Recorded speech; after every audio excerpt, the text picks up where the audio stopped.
All right. Welcome back to the Play the Vinyl podcast after way too long of not doing this shit. Shit, bro. It's 2021. All right. Today let's just kind of rewind here. Since the last episode, what's come out? Shit, not much. Savage Mode. No, last time I did this, the last episode, Savage Mode was out. Not much. Fuck. I mean, Jack Harlow dropped some hot trash. Fuck. Peggy dropped EP, but like those were all singles. I don't know. Interesting. Not much. I feel like this list has been done. But today, I think it's about fucking time. Oh, Whole Lotta Red came out. Let's just not skip over that. Still not gonna be on this list though. But I'm writing the day after recording this. I'll be writing that review. But shit, it's the 4th. It's time to do our top 5 of 2020, baby. Oh man, fuck 2020, dude. First off, let me start out. Unfortunately, I never thought I'd have to say this. I mean, listen, in the time of this podcast, I never thought I'd have to say this, but rest in peace to MF fucking Doom, man. The absolute.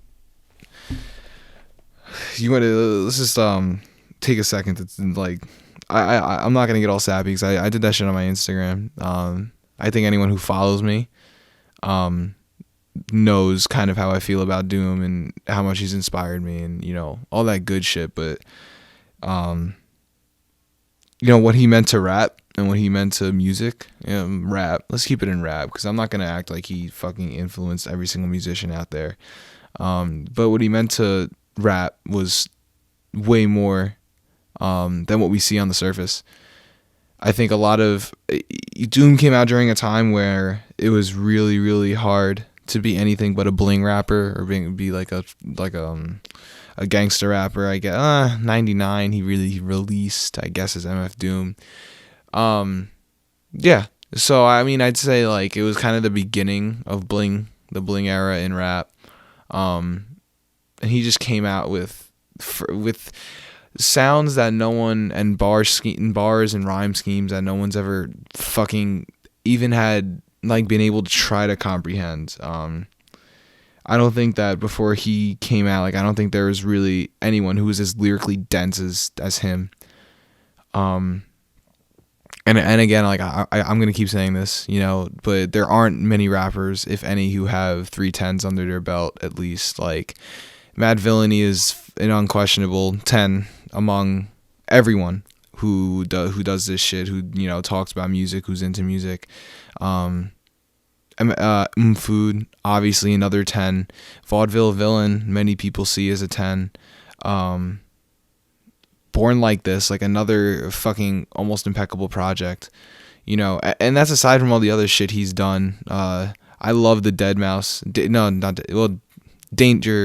the Danger Doom project that he did and released. I thought that was like extremely comical yet extremely witty. And Doom was that, if anything, witty.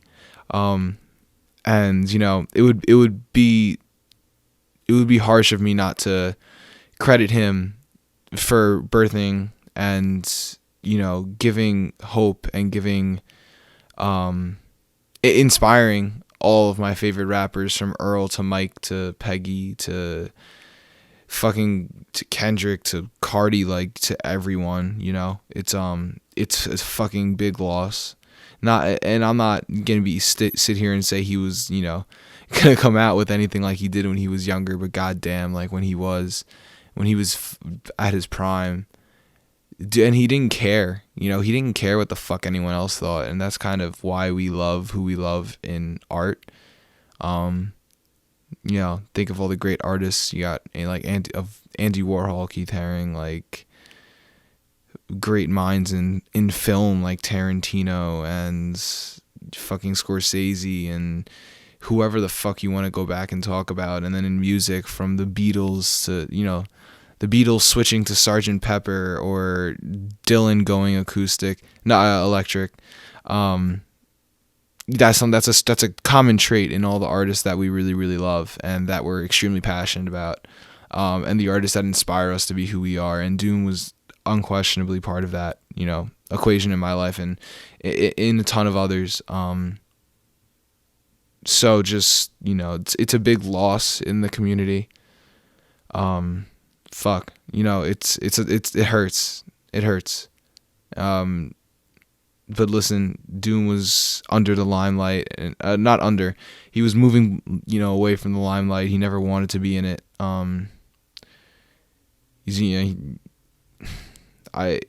Shedding light on it almost feels like a sin in this context, because it was Doom and who Doom is. But obviously, rest in peace to the one and only, well, one of two, but the Madvillain, the villain of hip hop. Metal Fingers fucking Doom, baby. Always will be in rotation, no matter what. I look like an idiot at work. Like, we'll be closing and shit, and I got one beer just blasting out of my fucking phone, hitting speakers. It's just like, yo. And it's crazy because other people can fucking relate, dude. I put on Doom, and it's just like, again, guys, keep in mind, Doom grew up he's from 2 towns away from me in reality, 1 or 2 towns. I drive, 10 minutes. I'm around where Doom was at. It's just like, it's fucking crazy, man. Like, he had such a big impact that you would never know. It's like, I mean, aside from me, because I'm that typical fucking, like, Neutral Milk Hotel, Doom, Earl Sweatshirt fan, but it's like, you don't know who's a fucking Doom fan, bro. It's like, I've had experiences recently where it's just like, you're talking to people, and, everyone pulls that, whether you're Tyler, the Creator, and you're like, hey, have you ever listened to fucking Igor? You're always like, yeah, you've heard Madvillain, right? And then they're just like, yeah, dude, and you're like, oh, shit, okay. It's well, you've heard some rap songs, and half the people that I met in my, more than half, 99% of the people I met in my life would be like, what the fuck is that? But you meet that 1% that's just like fucking on your wavelength, and it's just like, yeah, man, like. But Doom is just like, Doom was bigger than that. Like, Doom was like, even if they don't know Doom, it was like, oh, the album with the metal face, or the album with the mask, and you're like, yeah, dude, like, fuck. Just such a impactful artist, and it's a really, really big loss now that he's gone. I'll leave it there though. I think, I don't want to get too depressing, because 2020 is over. 2021 is here, and now COVID-20 will be arriving any fucking minute now. But let's get into top 20 albums of this year. Now, my favorite albums that I've discovered this year were not from fucking 2020. My most listened out to albums are probably fucking Veteran and and fucking In the Airplane Over the Sea, or On Avery Island. I mean, everyone who knows me knows I fell in love with Jeff Magnum, whatever the fuck, and Neutral Milk Hotel this year. But that's music, bro. It's like Run the Jewels came. Like, I didn't listen to Run the Jewels really before RTJ4. Not that that's one of my favorite projects this year, because it is what it is, and it's not top 5. But I fell in love with so many artists. I mean, Medane, Mike. Well, Mike I've been a fan of. But, like, I fell in love with Medane, Mavi I've been on, but I feel like just really connected with him this year, with all the time I've had on my hands, bro, and all the time that everyone's had on their hands. Especially when COVID first hit. Everyone was fucking home, like, playing with their dicks. And I've just, like, Hendrix and all these artists that have even pushed me further into becoming like an artist and being artistic and creative and not giving a fuck and a half, but yeah, so a lot of my unfortunately, not unfortunately, like, cloud rap has suddenly become a thing that I'm into, which is extremely weird considering that I really don't like it. But Eco 2K's album, like, there's something about that album that's just so flawlessly engineered and mastered. It's kind of the same phenomena that we got with In the Airplane Over the Sea and On Avery Island, where you're like, yo, this should not fucking work, but it does, because the behind the scenes shit, like, is just fucking phenomenal.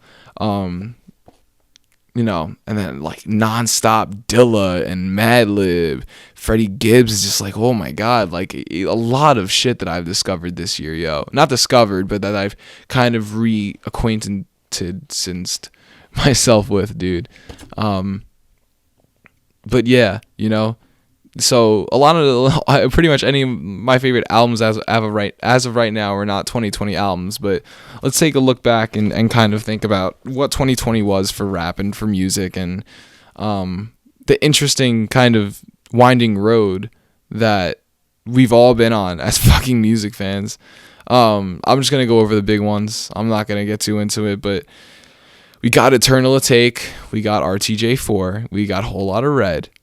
We got albums that we've been asking for fucking years, and underwhelming to say the least. Eternal Atake was whatever the fuck you want to call the deluxe. It's fucking Eternal Atake, assholes. Like it wasn't good. It had about 3 songs on there that I will go back and play.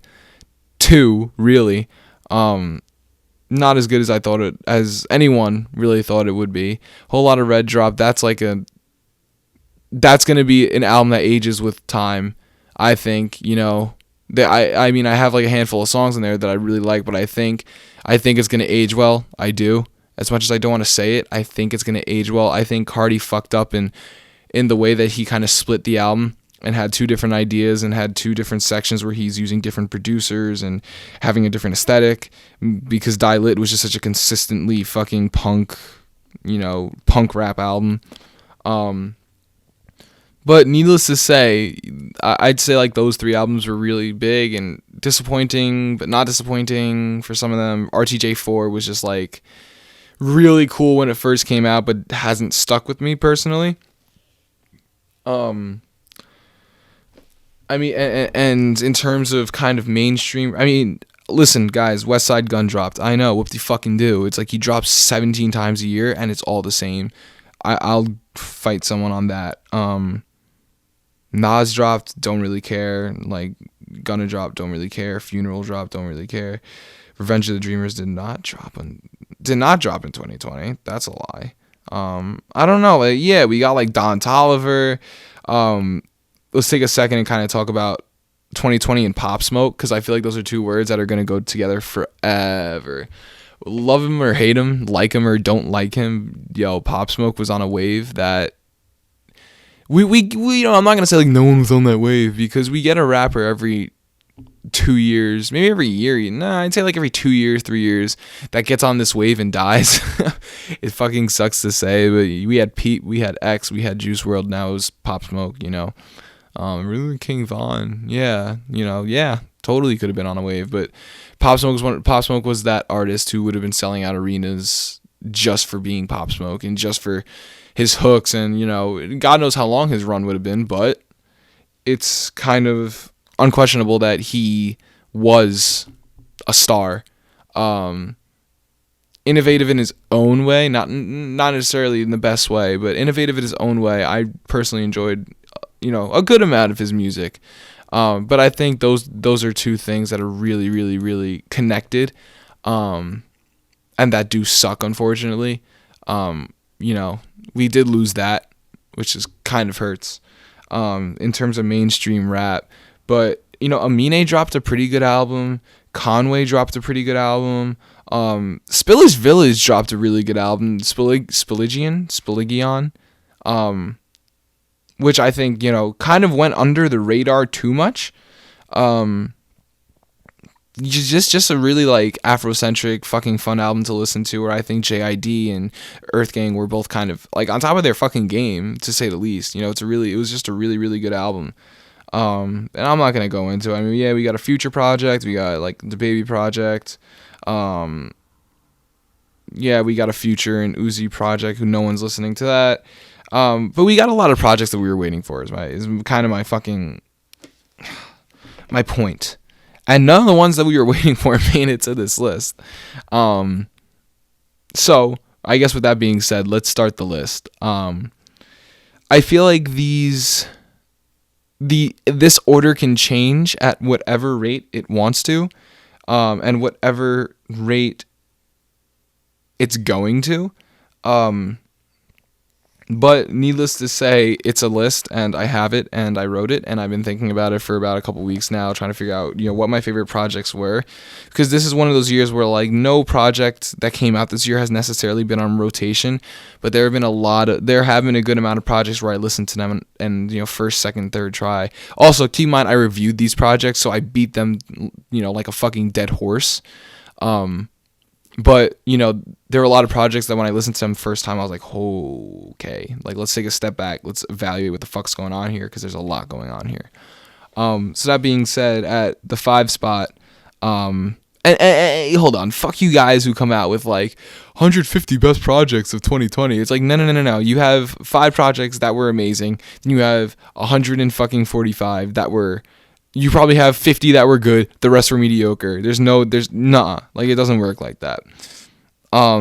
Needless to say, at number 5, we have Alfredo by Freddie Gibbs and The Alchemist.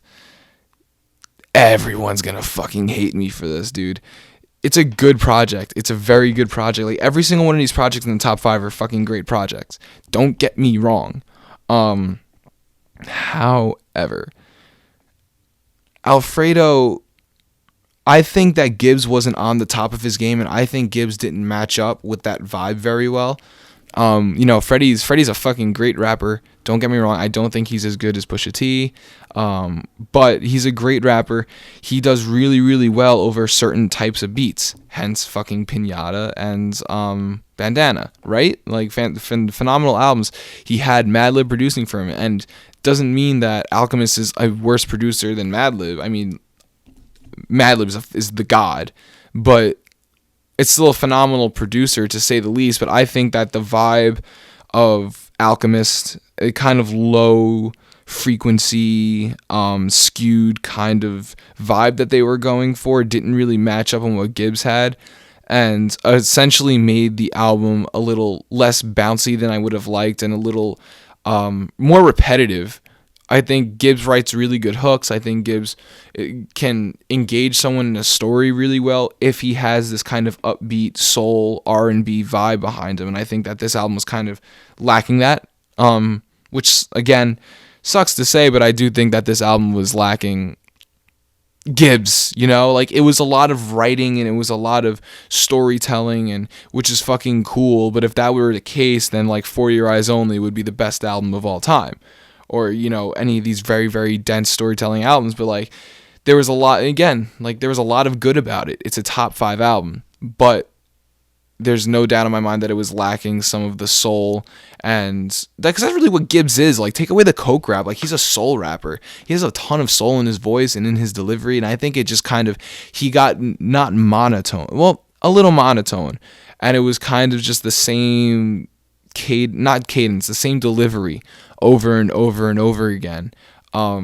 Over some phenomenal beats, Freddie, phenomenal rapping. The two blended never did it for me. I think I've said that on here. They never did it for me from the start. So, in my opinion, that's kind of why it had to land in 5 and didn't move up further.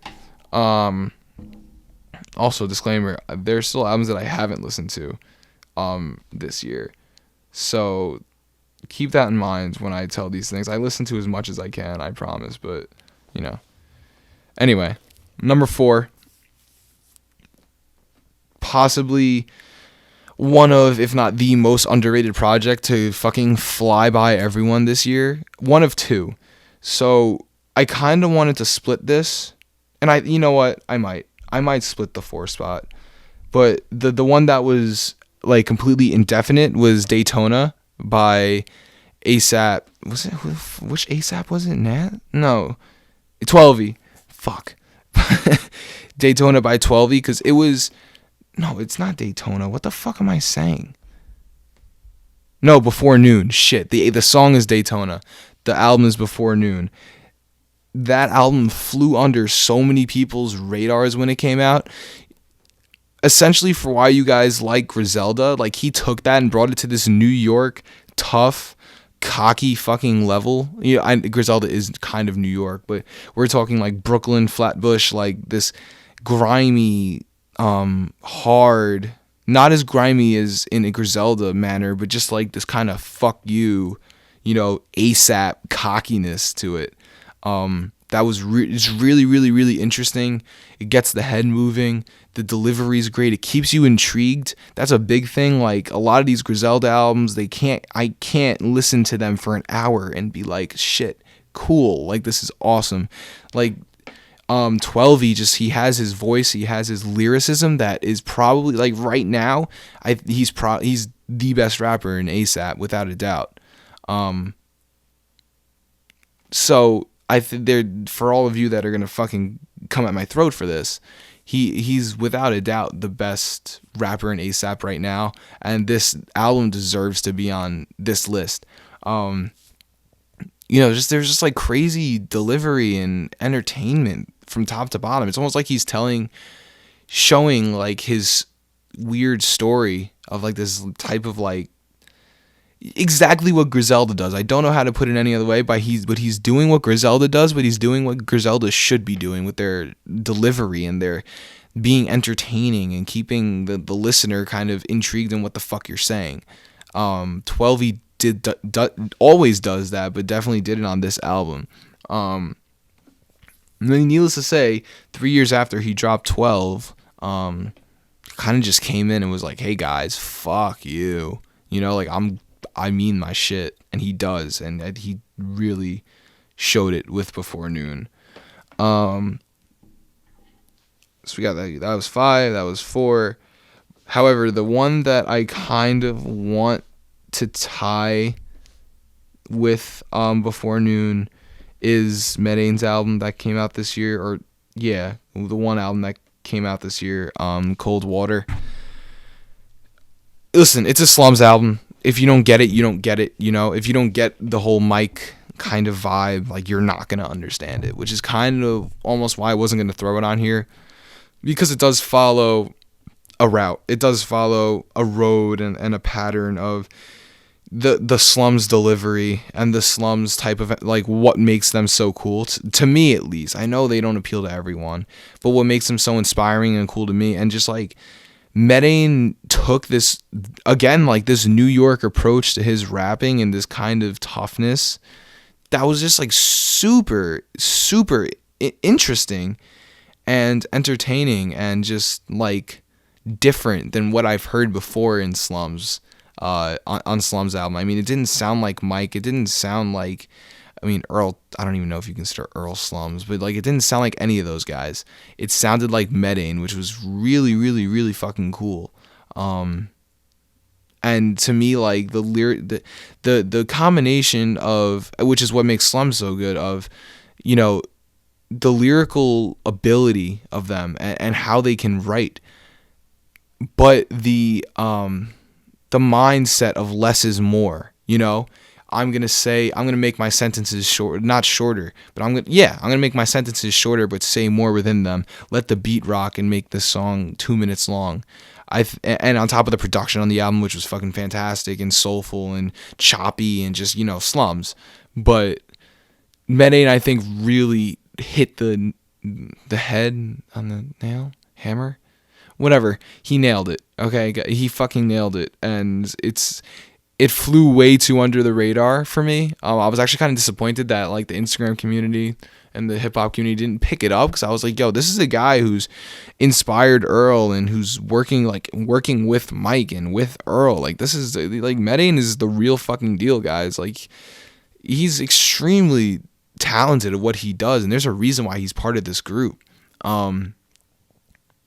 Like Mavi and all these fucking guys, they're all nuts. But yeah, Medane definitely kind of knocked it out the park with this. So I'm gonna tie him with 12E for Daytona. Coming in at number 3, again, another painful loss that we faced, but it's we've had some time to get over it. Circles by Mac. It definitely wasn't a charming Mac album, like kids are watching movies with the sound off. Like it wasn't anything like we've heard before. needless to say, it was beautifully put together, especially being that it was a posthumous album. Um, it flowed really nicely. It kept a consistent theme. It was emotional as hell. Like the whole time listening to it, you're thinking about like Mac knowing, like he knew his fate, which was really, really weird. Like there are so many references throughout about him dying and it coming to an end and like him never being able to smile again. It's just like it was fucking crazy. And obviously there are some great songs that were produced in to have Mac rap over and do Mac's thing. But those weren't even the highlight of the album. It was like the singing portions were just like soulful, and you heard the inspiration behind the artist that Mac was evolving into, and that he was gonna essentially be, that we saw like from kids to when he passed, we saw him changing into like this very musically adept and not talented, because he was extremely talented from the jump, but just knowledgeable and intellectual person that could really just take the music around him and put together something that was really beautiful, but like had some history and meat behind it that was just like fantastic. He was straying away from what he was, and he, again, like this whole soul thing behind him, like this white boy soul that just was fucking awesome. And it was a display of what he could have become, which is why it hurts so much to listen to from top to bottom. Obviously, I believe Diplo or one of those guys led the production on it.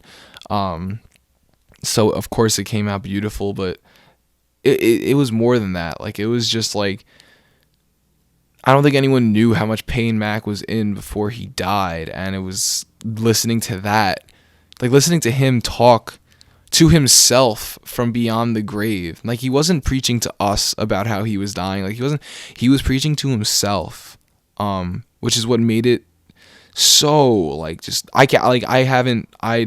very rarely revisit that album. I haven't revisited it in a really long time because it's so eerie to me. It unsettles me. It makes me feel like genuinely feel. It makes you realize kind of the how short life is and the unexpectedness of death and all these fucking crazy thoughts that come. But Mac himself was just like, I don't know. He knew, and he was talking the whole time. When you're listening, you're like, he knew, like he understood what he was going through, and he understood what the end result was going to be if he kept on this track. Fuck, and it's again, if you haven't listened, it's a tough album to get through, like emotionally, but it's so beautifully and fantastically like put together. I definitely, recommend that, because I think anyone who listened to it would agree with me on this point.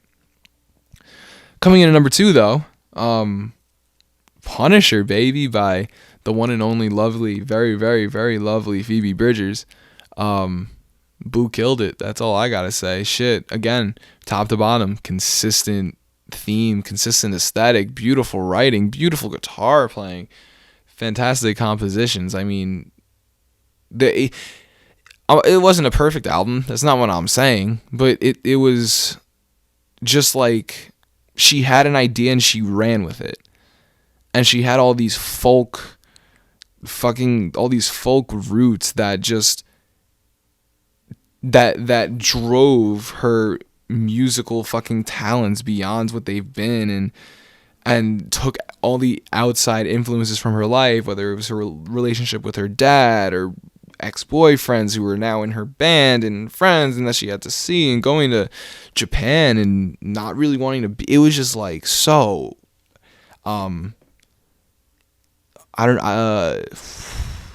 you could paint a picture of it in your head. You like when on songs like Kyoto and Halloween, like you could picture what she was going through. You could literally see the situations, like on Halloween. I hope I'm getting the song name right. When she's talking about her and her boyfriend, or her, I believe she's straight, so her boyfriend, like kind of like saying like, it's Halloween, so we could be whoever we want to be, but we're still gonna hate each other. Like that type of shit. Like it was the way she wrote and composed the album made it all very like a movie, like a picture. Like it was this point in her life that was extremely tough, that although we weren't in her shoes, we could still kind of see it happening and empathize with her. And again, on top of just that, like musically, it was kind of executed to close to perfection. Very entertaining, just like a fucking lo-fi sad hour album that you need to listen to with the lights off, like a Blonde or a Man on the Moon. Like it was just, it's a very, very, very intense listen, you know, like a very emotional, intense, beautiful listen from top to bottom. That being said, also Man on the Moon 3 came out this year. I'm holding myself back from listening to it because I don't want to be disappointed. That's literally why the fuck I haven't listened to it, because Cudi has been pissing me the fuck off with the shit that he's been dropping lately. But shit, we're down to number 1. And if you know me, you know, if you know the page, you know what's coming in at number 1. And it is Crater Speak. I'm not saying this fucking Vergen Heinzen Blank Baltengung by Slaus and Malone. A beautiful rendition of his 2019 album A Quiet Farewell. However, there were definitely some different songs on there, definitely a different approach. He definitely had a different idea that he must have wanted to run with from the jump and was like, fucking, I'm gonna do it, which I love. Like that's what Cardi should have done, you know, been like release his first album, like I didn't really like that, and then released another one. He like Slausen just fucking took it and ran with it and made this beautiful like I'm an acoustic. I play acoustic. I mean, I play guitar, but I've been playing acoustic guitar for a long time, and like for him to, the way he recorded it, so you could hear every single grain of like sound and like of every sound and percussive move that he was using, just blew my mind. He's an extremely, extremely talented recording artist. Like he knows how to edit things and how to master and mix his music so he could get the message that he wants across. On top of that, though, he rapped, which blew my mind. Like he had a very Frank Ocean vibe while rapping, because he was very poetic and conveyed a ton of energy and imagery when speaking to us. But to me, like it just he was a phenomenal rapper. He had some extremely like beautiful verses in there. And again, like taking A Quiet Farewell, which is already a 10, like that's another respected 10, and then making another 10 on top of it in this album was just like fucking culture shock, you know, like wow, he did it, like, and he's doing it, which was, I don't know, pretty fucking mind blowing. And that's why this deserves this number 1 spot. It's just was like, it was a beautiful listen from top to bottom, and little to no flaws. Seriously, little to no flaws. Highlights off that album, I mean, the Smile series, you have the Massage, the Message, like 2 different songs. Just a fantastic album from top to bottom. In my head, there's no doubt that was it was the best album of 2020, because it seems like the most artistic thought went into it, and a very precise approach went into this album. More precise than Punisher or Circles. It was just like he had a theme, he had an idea, and he took it and sprinted with it and had an end goal. And I think he reached that goal in a very, I think he was satisfied with what he had in the end. Fuck. I can't believe I'm making a top 5 2020 album, and Eternal Atake, RTJ4, and fucking a whole lot of Red aren't on here. But needless to say, like, these are the top 3 especially are just beautiful musical, take out rap, just musical, just beautiful albums. that all deserve their spot, you know. Can be interchanged, but Slauson just fucking, he took it and he ran with it, man. There's not much more that I could say about that. If you haven't listened to any of these albums, go check them out. All fantastic, all fun to listen to. That's another that helped help me choose what I wanted here. I was like, they need to be fun to listen to. They can't be boring. As slow as some of these albums might be, like Circles, Punisher, and Vergensveinen, they're all extremely entertaining and emotional and intriguing. So don't hesitate to go check them out. It's really, really, really, really good stuff. That being said, thank you guys. You know, for those of you who are still listening, because I know a lot of you guys read the reviews, which will be coming. It's a lot of work to write a review, and it's a lot of time that I don't have. But for those of you who are listening, I appreciate it as always. Very monotone tonight. It's in post work, post guitar lessons, pre-sleep episode. But you know, I think after 2020, we just need a calming presence. Like I said, still not over Doom, still not over a lot of the shit that's happened personally in 2020, but we're here, and that's what matters, dude. So, with that being said, I'll see you guys in the next episode. There will be another episode. I'm getting a new mic. I'm getting a whole studio set up this week, which I'm fucking excited about. Start recording some music, keep recording the podcasts, try to write as many reviews as I can. And yeah, I'll be out here.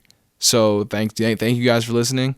Let me know what your top 5 were, and